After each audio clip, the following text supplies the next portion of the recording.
Hello everyone. इस video का topic है पास्कल्स लॉ। इस वीडियो में हम पास्कल्स लॉ के बारे में पढ़ेंगे। ये काफ़ी इंपॉर्टेंट लॉ है।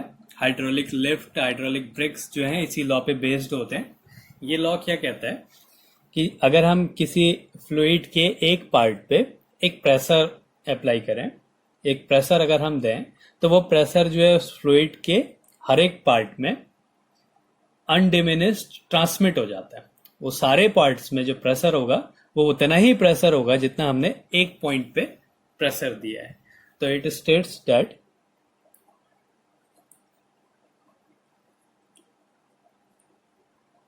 if an increased pressure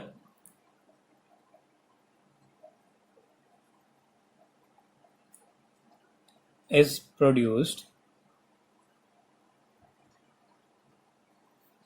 in any part of the fluid,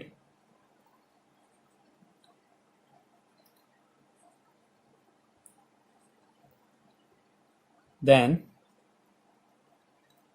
this change of pressure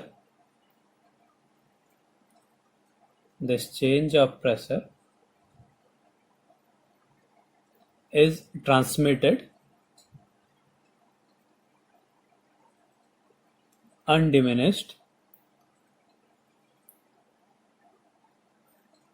ये काफी इंपॉर्टेंट है कि जो ट्रांसमिट होता है वो अनडिमिनिश्ड होता है, मतलब जितना प्रेशर हम अप्लाई कर रहे हैं उतना ही ट्रांसमिट होगा to all other part of the fluid, all other part of the fluid। तो वो इक्वली ट्रांसमिट होता है, अनडिमिनिश्ड ट्रांसमिट होता है सारे पार्ट्स में। इसको हम एक डायग्राम से समझते हैं। तो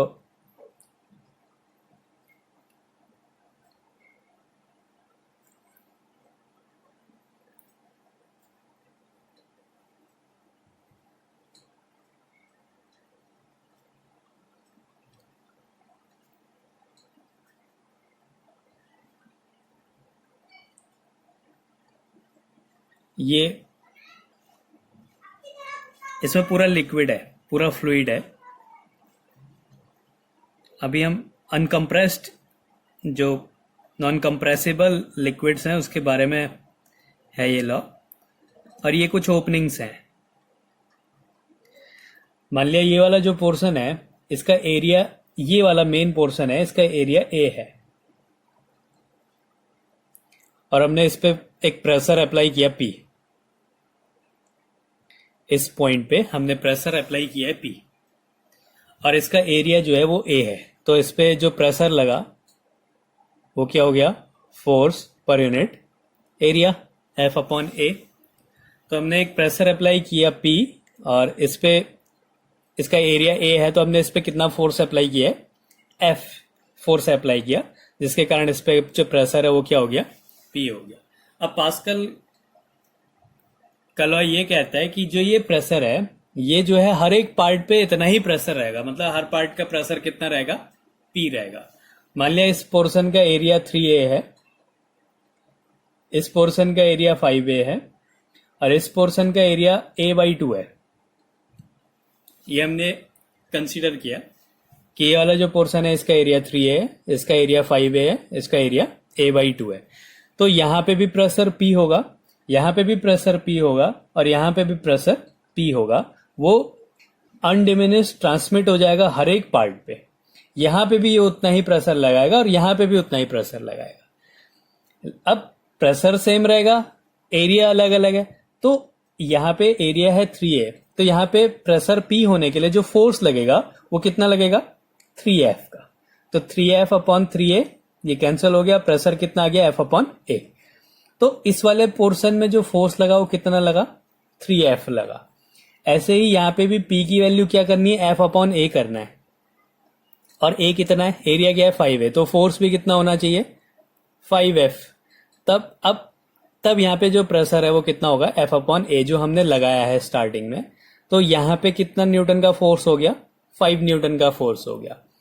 यहाँ पे भी क्या है, अगर ये a/2 है और यहाँ पे भी प्रेशर कितना होना चाहिए, F अपॉन a होना चाहिए। तो यहाँ पे फोर्स क्या हो जाएगा, F अपॉन 2। एरिया कितना है, A/2, तो ये भी प्रेशर क्या हो गया, F/A हो गया। तो यही पास्कल का लॉ है। ये क्या कहता है कि जो प्रेशर है वो इक्वली अनडिमिनिश्ड ट्रांसफर हो जाएगा, और प्रेशर इक्वल ट्रांसमिट हो जाए, इसके लिए क्या है, फोर्सेस में चेंज हो जाता है। जितना ज्यादा एरिया होगा उतना ज्यादा उस पर फोर्स लगेगा।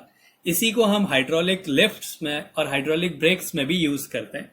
तो एक हाइड्रोलिक लिफ्ट का एग्जांपल देखते हैं। उसमें क्या, एक छोटा सा पेडल है यहाँ पे, और यहाँ पे ये बहुत बड़ा एरिया है, और यहाँ पे हमने लिक्विड है, पूरा लिक्विड इसके अंदर भरा हुआ है। अब इसका एरिया ए है, मान लिया एक छोटा सा एरिया ए, और इसमें हमने F न्यूटन का फोर्स लगाया, तो इसका फोर्स हो गया, इसका जो प्रेशर हो गया वो P हो गया। अब पास्कल का लॉ ये कहता है, और यहाँ पे जो है बहुत ज्यादा वेट है, उसको हमने ऊपर को लेके जाना है, इस पे ये है। तो क्या करेंगे हम, यहाँ पे एक छोटा सा हमने फोर्स अप्लाई किया F का, और मान लिया इसका एरिया बहुत ज्यादा है, ये एक छोटा सा पोर्शन है, मान लिया 1 है, और ये थाउजेंड्स है इसका एरिया। अब यहां पे क्या हो गया, इतना ही फोर्स अप्लाई हो जाएगा, तो यहां पे 1000 F न्यूटन का फोर्स अप्लाई हो जाएगा ऊपर की डायरेक्शन में। हमने एक छोटा सा फोर्स दिया, और यहां पे क्या हो गया, उसका 1000 टाइम हो गया। क्यों हो गया, क्योंकि यहाँ पे प्रेशर सेम होना है। अब प्रेशर सेम होना है तो एरिया इतना है, तो प्रेशर फोर्स भी इतना ही होना चाहिए, तभी प्रेशर क्या होगा, F/A होगा। तो इसी तरीके से हम एक छोटे से फोर्स के कारण उसमें क्या एक बहुत बड़ा फोर्स अप्लाई कर सकते हैं। हमने करना क्या, सिर्फ उसका एरिया को इंक्रीज कर देना है। इसी तरीके से हाइड्रोलिक ब्रेक्स में भी यूज होता है। उसमें क्या होता है, एक छोटा सा एरिया जो है वहां पे हम ये पैडल होता है, फिर ये ऐसे लगा रहता है व्हील्स में, और इस तरीके से यहाँ पे कुछ स्प्रिंग्स लगी रहती हैं जो कि इसको पुश करती है और इससे कनेक्ट कर देते हैं। तो हम यहाँ पे एक छोटा सा प्रेशर देते हैं, जिससे क्या होता है, ये सब यहाँ पे फ्लूइड होता है, ये क्या करता है, इसको कंप्रेस कर, इसको यहाँ को एक्सपेंड कर देता है, इसको यहाँ को धक्का दे देता है, जिसके कारण क्या होता है, ये व्हील से जाके टकराने लगते हैं और वो क्या होता है, रुक जाता है। तो इस तरीके से हाइड्रोलिक लिफ्ट और हाइड्रोलिक ब्रेक्स में इसका यूज किया जाता है।